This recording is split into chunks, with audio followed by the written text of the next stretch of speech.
Hello and welcome. Another impromptu live. I love these. A lot of fun. I should probably take the overlay off. Here we are. I want to give, first of all, a big thank you to author Scott Hess, who's joining us. Thank you so much. And also, I'm sorry here, Steve Jiwamal, who is part of Bradbury-Sullivan, the communications manager there. What we're doing today is talking about an upcoming event. You guys have so many going on that we were lucky enough to get Scott to participate. I want to introduce Scott first. Scott Alexander Hess is the author of 5 novels, including Skyscraper, a Lambda Literary Award Finalist, The Butcher's Sons, named a Kirkus Review Best Book of 2015, and a pair of novellas, The Root of Everything and Lightning, that were released in July. His work has appeared in Huffington Post, Genre Magazine, The Fix, Thema Literary Review, and he co-wrote Tom in America, an award-winning short film. He curates Hot Lit, an LGBTQ plus themed monthly newsletter, and he's also an instructor and consultant. We're going to get into all of that. And I think it's really exciting for Bradbury-Sullivan to start having some of these events. So, Scott, I wanted to say, first of all, thank you for taking the time to come on, and I'm looking forward to talking to you. Nice to meet you. Nice to meet you. So I want to start off with any author. I'm an English major. I dabbled in a little bit of writing before, doing these online videos. So I'm always curious with somebody who is as talented and has had as much success as you, Scott. Where'd you start? Where was your initial love for writing? For a lot of people, I find this at a young age. So I'm just curious, how that path came for you. Oh, sure. I'll take off my glasses. I keep seeing my reflection in them. Yeah, well, I was a young gay boy in Missouri, so reading was a great outlet. I was drawn to writing very early. I liked showbiz, I liked film, I liked books. I was reading. I started with like Jacqueline Susan and Harold Robbins and trashy novels when I was like 8 and 9 years old. I was hiding them. But I just got into writing. I was an isolated, lone little child out there in Missouri, very gay, very early. So writing was a great outlet. And I remember my first novel, I called it The Witch's Wall. And I asked my mother to type, and this book is dedicated to her memory because she passed away this year. So Mary Alice Tully Hess, bless her. I asked her to type it for me, but I said, you have to type it on little pages because I wanted it to look like a novel. And she's like, I'll type it, but we're typing it on regular paper. So how many pages was it then? Oh, I don't know, 80 pages or, yeah, I mean, I wish I wrote now as much as I did back then. I didn't have much to do. So I wrote a lot. And then life changed and, I do write a lot still, but yeah, I really dove into it back then. I did a lot of writing and yeah, that was my first little novel. And then I wrote, because I liked horror, I also read Stephen King in grade school back then. So I liked horror. I liked what I thought were brilliant novels, but what a 7th grade teacher told me were really not good. And I said, you're crazy. Jacqueline Susan is a genius. But then I learned she's not really, but she was successful. So. But it's what you like and it's what gets you excited in the genre. I think it doesn't matter if it's a trashy, drugstore novel, right? It got me started. It allowed me to fall in love with language, with story, with words, with characters. Plus, she had gay characters. So, they weren't maybe the best depictions or the strongest characters, but they were gay. So I was like, woohoo! Because I didn't have a lot of allies or role models. So that was good too. Yeah. Sure. I wonder if, Stephen, maybe you could talk a little bit more to this. Growing up in Missouri, I would imagine has to be different than growing up even in Pennsylvania in terms of how important it is to have books that speak to you and books that represent your lifestyle. And we're looking now at some of these books being banned by some people, which is ridiculous in my point of view. How important was it for you And maybe, Stephen, how important is it for Bradbury-Sullivan to continue to have books like that available for people?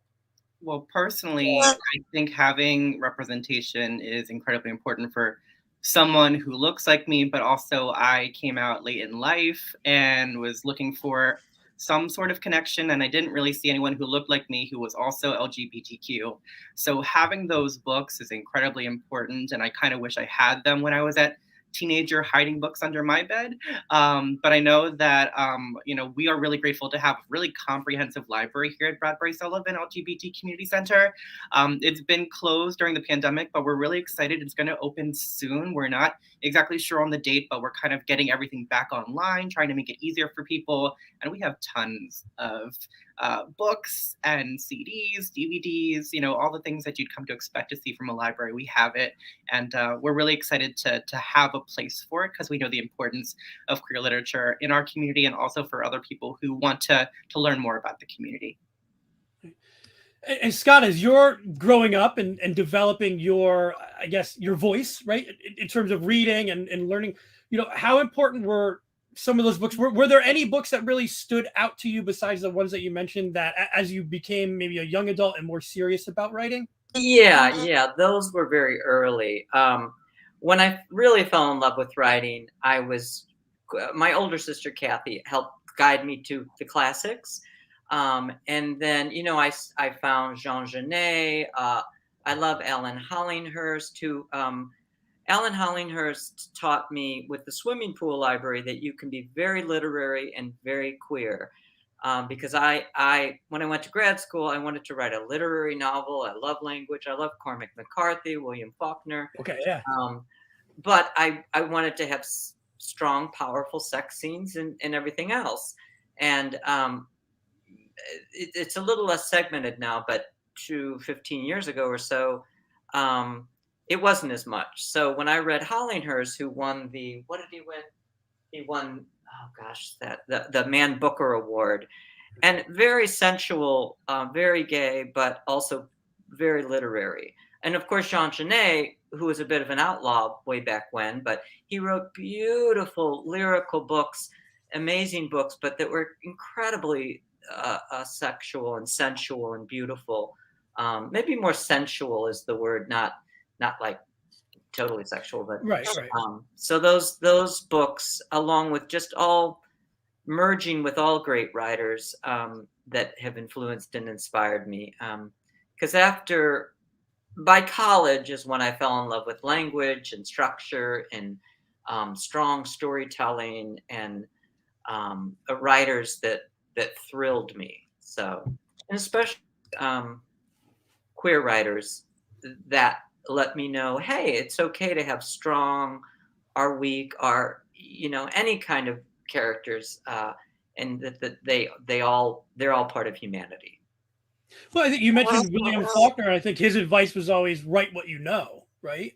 If I remember correctly from my English days.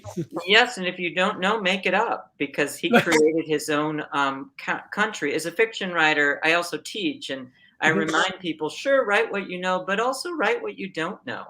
Make it up. We're fiction writers. We can do whatever the hell we want. And as long as you ground it in, what's that word, verisimilitude or something, the logic that the reader will believe. But I wrote at Lightning, which is one of the two books in what I'm reading from and that just came out, The Root of Everything and Lightning. They're two novellas. And one is about a farm boy in 1918 who loves horses. And I went and visited horses. I rode a horse, so forth. And I found the rhythms and the beauty of horse riding. And then I made, because he has a great connection to horses. He wants to become a jockey. So no, I'm not I can't leap across fields on a horse, but I discovered it, I guess, more in an emotional way. So yes, write what you know, but also explore what you don't know, because we're fiction writers. So yeah. Sure. And growing up in Missouri, what are some of the, I guess, experiences that you're drawing on when you're writing from what you know? What are some of the things in your novels that you can look back and say, yeah, this is from my childhood or where I grew up or things like that shaped me. Yeah. Well, the Butcher's Sons I based on the experience of myself and my two brothers, but three young men that didn't really connect and know each other, and two of them are straight, one is gay, which is me. But then I set it in the 30s in Hell's Kitchen in New York City. So I often draw from emotional things from my life and then reshape it in fiction. The root of everything is three generations, and I did draw on my great grandfather who came over from Poland, and um, I got a lot. Missouri, I grew up in the suburbs, but it's very also can have beautiful, for me, a little scary, the communities, but beautiful rural areas. And I love setting, I love nature. So I really drew on land, timber, earth, and then lightning, the farm boy. My sister has a farm, so I visited that in Arkansas, and I literally based it on that. And then I spun a story of a farm boy who ends up, falling in love with the neighbor farm boy. But so I often take bits and pieces from my true life, and mostly that I'm emotionally connected to, because as a writer, and a professor early on said to me, because I wrote some book, and she gently said to me, like, oh, you just want to write a bunch of pretty scenes and try to hang a story on it. And I was like, what else am I going to do? And she's like, well, if you haven't experienced it yourself, how are you going to experience it as a character? If you're not weeping while you're writing it, your reader is not going to be weeping. So that got me on track, taught me a lot of like, explore the depth of emotion and humanity, and then bring that to the page. So. Sure, and I don't want to leave out Stephen in terms of, because we're talking about the event. The events, Scott will be on site November 4th at 6 p.m. How important is it to you? I was going through the Bradbury-Sullivan Center.org page for the events. I had to go to page 2 to get to next week's events. You guys have so many things coming up. How important is it not only to have somebody like Scott come and present, but also to have events back in general? Oh my goodness. It's been more than a year since we had the opportunity to reopen our doors safely. I think 2020 was just such a test for everyone, especially for the LGBTQ plus community, especially when, here in the Valley, we don't have a plethora of places to go to where we can feel safe and to be ourselves. And people really look to us as that beacon in the community. And while we did offer things virtually, a lot of people were really itching for those in-person experiences. And thankfully, we started that last month. Right after Labor Day, we opened our doors and our gallery was reopened. We're having authors come like Scott. It's really an exciting time to kind of rediscover our community. I moved to the Valley in the summer of 2019, and I had about 6 months before things started to close down, unfortunately. But now I'm kind of rediscovering the Valley and the LGBTQ plus community here, and to kind of have people like Scott come and bring a wider perspective and kind of introduce us to more things. I think it's exciting for everyone. And Scott, I don't want to assume what you've been doing over the last year and a half, but how is it for you to be a writer who may or may not, I don't know where you write, but if you're writing in seclusion at home, you're not around a lot of people. Are you excited then to get back out to do talks in person, not something like this virtually, but being able to really connect with the people who are reading and benefiting and learning from your work? I love live events.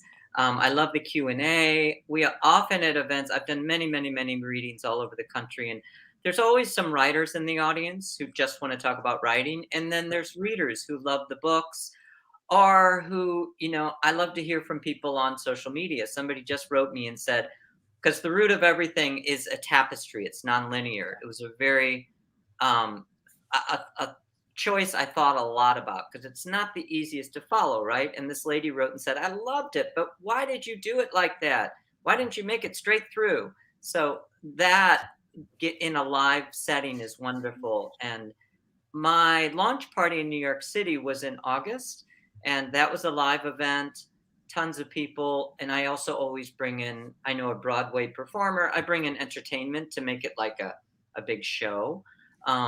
So that, there's nothing like a live event. And I love getting around the country. I'm excited to go to Allentown. I've never been. And I've been to other places in Pennsylvania, but this will be fun. And, to meet people locally, and especially my books are often set in other time periods and other parts of the country. And maybe, like in places like St. Louis or Missouri or Arkansas or Pennsylvania. So it's great to have non-New York City people read the book. Okay. And like one thing I discovered in St. Louis was, I always have a few sensual scenes. And both the radio and somebody else who interviewed were like very like trigger warning. Somebody said like, oh, you have gay sex and this and that. I'm like, well, yeah. And I have the hetero characters are having sensual scenes. You read any Henry Miller ever? Like, yeah, I mean, but I don't know. If you read my books, you'll see they're not really that right. But crazy. They're just kind of normal. But I found like in St. Louis, I thought it was a little more progressive, but it was like racy novel and, all that sort of thing. And I was like, all right, Scott, you get stuck in your little New York City world and you forget the rest of the country is, like, ooh la la, this is spicy, which is okay. Maybe Jackie Suzanne lives in me to this day in a small way. Well, and this brings me to a question that I had, not being somebody who's part of that community. I mean, obviously an ally and a friend, but you're not, I would assume that there's a benefit for someone who isn't in that community to still read these books. It's not like only for the LGBTQ plus community, so do you find that you must have fans who are heterosexual as well? Oh yeah. A big part of my fan base is heterosexual women. And also, for some reason, the Philippines. I have a big following in the Philippines, which I have no idea why. But I mean, my books, I argued with an agent once because she said if you have more than one gay character, it's a gay book.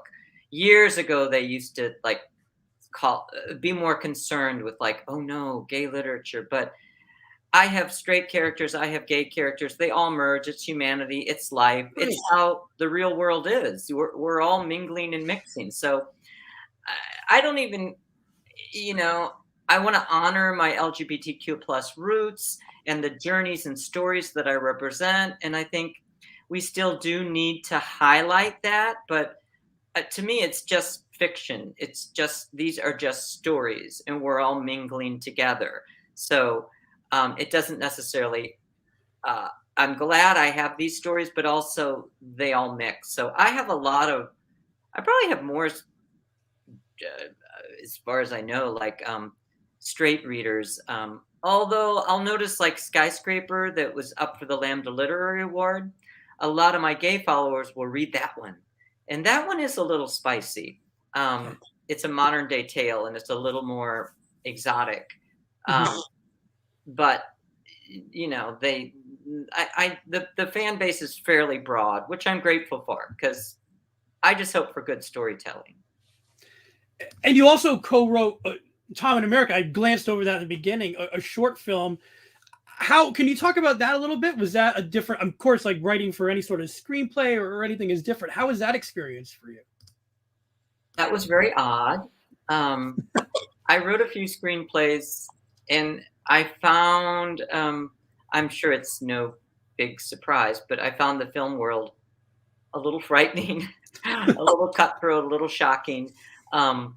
And that short film I was brought in to write, and then I actually disagreed with a few things about the direction of the story.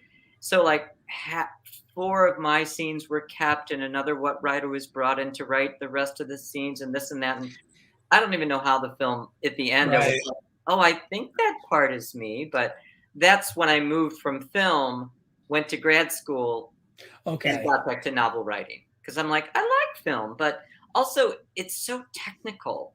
I want to write visual stories, but film writing is just so different. And also that world. And so I admire it greatly. But I decided, I think I'm just a little simple novelist over here, and that will be just fine. I could imagine too, just the, I'm sure you have editors, of course, but dealing with so many people on the film side has to be frustrating. They're ripping everything apart for whatever reason. Yeah, I had limited experience. I only did a few screenplays, but my experience was they did want to change everything. And it would go in a completely different direction. And I was like, well, but what? That's not the story I wrote. And I remember one early filmmaker, they just said, oh, we're changing everything and doing this. And I went to the Writers Guild and I said, can they do that? And they said, no. So I had to withdraw.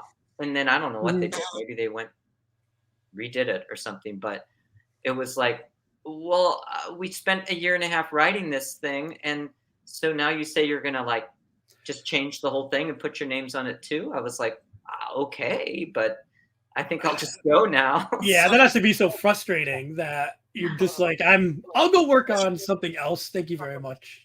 Yeah, I admire film people because the process, it can take so long. And there can be so many rewrites and it can take years to get a film. So, I'm grateful to be a novelist and a fiction writer. And I also find the literary community, literary agents, publishing, it's tough, but more, I don't know, they treat you a little more as equals. Even rejections I get from a bigwig agent will have some nice notes. Like, this is really good. I like this, but I don't think I can sell it. But they talk to you like people. So that I was drawn to. And Stephen, we'll talk about Scott like he's not here for a second. It has to be exciting to get some people on Scott's caliber. He said he's never been to Allentown before. So to have an author of his ilk to come in and to present to people has to be exciting for Bradbury-Sullivan. And I know that there's many other events. So can you talk a little bit about, the planning that's gone into getting some of these things taken care of over the last months? Sure. Well, we wanted to come back with a bang. It's like, what? People have waited so long to be back in our center, in our doors. Who can we bring that will really inspire and energize our community to connect again in person? And Scott is a perfect example of that. I mean, getting nominated for a Lambda Literary Award is no small feat. It's one of the highest praises we can give to an author. So to have someone of Scott's caliber is, of course, really exciting. And I also want to point out that this is not just for the LGBTQ plus community. I mean, yes, there is that angle, and certainly there's a strong connection there. But part of the reason why we're talking today and trying to encourage more people to come check out our center is that, our stories are the stories of the Lehigh Valley, of the community in general. And so having people learn more about a different perspective, I think is certainly encouraging. And you're right, we do tons of stuff. And I think that we want to just kind of celebrate the LGBTQ creators, not only in the Lehigh Valley, but in the surrounding area, and kind of expose people to more culture. Sure. I mean, from a personal standpoint, my family, we went to Pride at the Jewish Community Center in Allentown. Was awesome. It was one of the best events that we were a part of this summer. So, and there were so many people there. It was just great to see that type of energy and positivity. So, and I was able to spend a little bit of time at the Bradbury-Sullivan to record a previous podcast, and we're looking forward. It's a cultural center. It's not just for a specific part. It's great to have that. So, Scott, we're really excited to have you come to Allentown. I want to talk a little bit because you are a teacher as well. You teach writing as well. So, how is that for you? Because I know not all writers are very or interested or maybe even good at teaching. What do you benefit from that aspect of your work? Well, everything I tell my students, I then tell myself. I mean, my students inspire me. Right now, I'm teaching a first draft novel writing class at Gotham Writers Workshop, which is where I teach. And it's 10 weeks, and everybody's trying to write their first novel. And we write in class, and we read, and we, so I go on and on and on about momentum and writing and this and that. And then when the class is over, I'm like, oh, good Lord, I better sit down and do what I just talked about. Plus, it's hard, it's not easy to write that first novel or even that second novel, and then there's all these hoops to jump through to get published, and there's a lot of work. So I try to balance, because I hate to see writers, good writers, put a ton of work into a novel, get 20 rejections and quit. Right. So I also try to bring in the reality of what you're facing. Like, sure, you want to love writing and you want to learn and go with whatever genre you're working on. But then we talk a little bit about the business, about tenacity, about different roads and routes, because I've been all over the map to get where I wanted to go. And that's kind of part of it too. So I like helping others. It inspires me to do my work, plus to see other people grow and evolve and change. And that moment of enlightenment when I work with private students, a couple months in, they'll be like, "Oh, now I get it," and and then they'll zoom off on their own. I have a student who just published for the first time, and he wrote to me, and so that's always good to see too.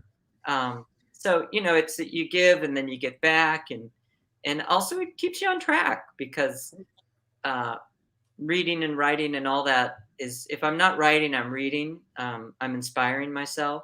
So teaching is kind of covers all those bases too. And during the pandemic, has it changed? I mean, I don't know, from the professional writing standpoint, has much changed for you and how you approach things? Has it become easier or more difficult? I guess I'm trying to say, with not being able to see people in person, has that changed the literary business for you and the way that you approach things? Yeah, well, I mean, in terms of connecting with people, in terms of promotion and teaching and connecting and all that sort of thing, initially it was challenging. And then the good points are, now I connect and communicate with people all over the world. Like, I have a student in Taiwan, I have one in Germany, I have one in LA, and then, well, I will do, before we started live events, I was doing virtual readings and virtual things. So that broadened it out. It was always mostly site specific, and then it became bigger. The writing itself, the emotional landscape of creating stories, has been a little more challenging, because I use life and people to give me insights and inspire my characters. I'm writing my current book is set in Delhi, because my husband and I went twice to Delhi, and that we were going to go back. And so I need that energy. I need that space, that place to be in, to be part of my writing. Right. And so to not be able to go back, I just can't gain as much through reading articles or watching videos, or sometimes you've got to be there. I mean, I have to be there as a writer. I'm a little bit of a method writer. So that's been a little challenging. And then it does change my storytelling, because I do keep writing, but if I can't get back to Delhi, then the story changes a bit. So there are definitely pros and cons. And Stephen, I think that has to apply to you as well. I mean, there's an energy now, and you're ready to, like you said, start off with a bang. But during some of those darker months of the pandemic, when it kind of really hit, I bet it was difficult then to have that motivation. How are you guys able to keep that motivation now, looking forward to a lot more events? I think it was just reminding our community that we still are here. It might not be in this physical sense, but we really amped up trying to connect virtually. And I know people are sick of Zoom and virtual events. I mean, Pride in 2020 was a 3-hour virtual production, which we're really proud of, and we think it was successful. But we know that people were really itching for that in-person experience. So that's why we saw so many people just a few months ago, because they were really, really wanting it. But in that in-between time, it was really critical to let people know that we have community available. We actually launched new community groups during the pandemic. And even though many of them have returned, some of them actually wanted to stay virtual, because what happened was people from outside the Lehigh Valley were finding us. And when we transitioned to in-person, they were in places like Michigan and New York and New Jersey, and they couldn't make that trip every month. So the fact that we have this flexibility now and offering virtual groups and some hybrid groups, it works for some people. And it's how our community was able to connect and kind of protect each other. Of course, getting vaccinated was another part of this. So a lot of things had to come together for us to get to this point. But I think in that 2020 and 2021 period, we really wanted to make sure that people felt encouraged digitally and virtually. Okay. I just got my booster this morning, like right before we came on here at 10. I know. What am I bringing on here? I'm bringing on the events because I gotta move these notes out of the way. I wanted to show just like how many. Here's, of course, Scott's talk on November 4th. And this is all at Bradbury-Sullivan-Center.org. Yep. But you can go through. I mean, there is just some fantastic programming that you guys have been working on for the community, especially, you've had some vaccine education type stuff. Have you had some clinics as well? So I know that when the vaccines were first available, we were hosting clinics every so often. Right now, we don't have any plans to host a booster clinic, but we are surely encouraging people to find those resources. We actually have flu vaccine clinics that are happening this fall. Right. We're partnering with a number of local libraries in the Lehigh Valley.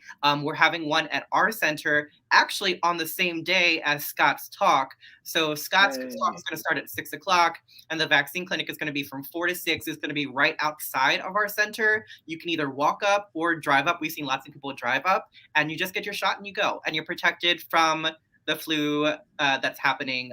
And we really encourage that. A quick plug if I may. There is Instagram live event happening tonight at 7:30. I'm going to be chatting with our health programs and supportive services manager, Dr. Kimberly Levitt, about why getting the flu vaccine matters. A lot of people are like, oh, the flu was really down last year. Why do we need the flu shot? There's a really important reason for that, many reasons for that. So we'll talk about that at 7:30 tonight on our Instagram page. And it's fun too, that we talked about how we're sick of Zooms. But I love this. I love this type of format that we're able to talk like this. But like you just said, we're going to have an Instagram live tonight where we're going to give out some information. And it's great that you're able to just kind of jump into that and do it and provide that stuff without this, hey, we're going to put a video together and it's going to take 3 days before we can get it ready and all that sort of stuff. To finish up here, I kind of want to get an idea. What can we expect at this talk, Scott? How does your event kind of flow? What can attendees expect when they're there? Well, I will throw out now, if you mention that you saw us on this show, we'll give you a free t-shirt. We have t-shirts featuring my novel. So is it LV with Love? Yeah. If I say I saw you on LV with Love, you get a free t-shirt. I'm putting that in the chat. Yeah, in the events, I will read a little bit from both books.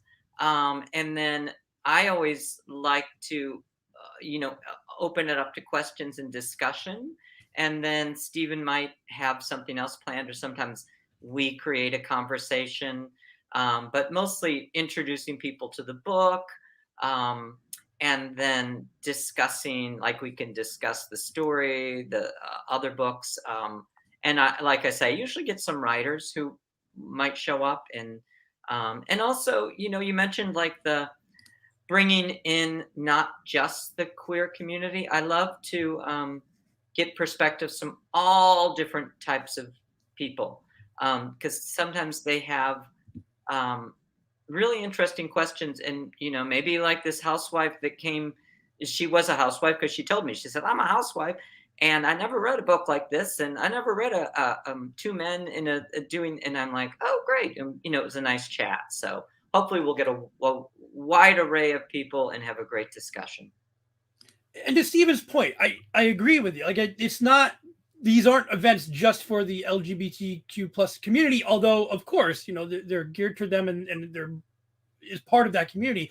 But I feel welcome. Like, I feel motivated to come because you guys are putting on events for the community that maybe no matter who they're affiliated with, they're just not doing. So I think it's fantastic that you're bringing in authors and artists and doing all this sort of stuff. So to me, I love that you guys reach out to us and get us involved as well. So I thank you from me, and I appreciate that.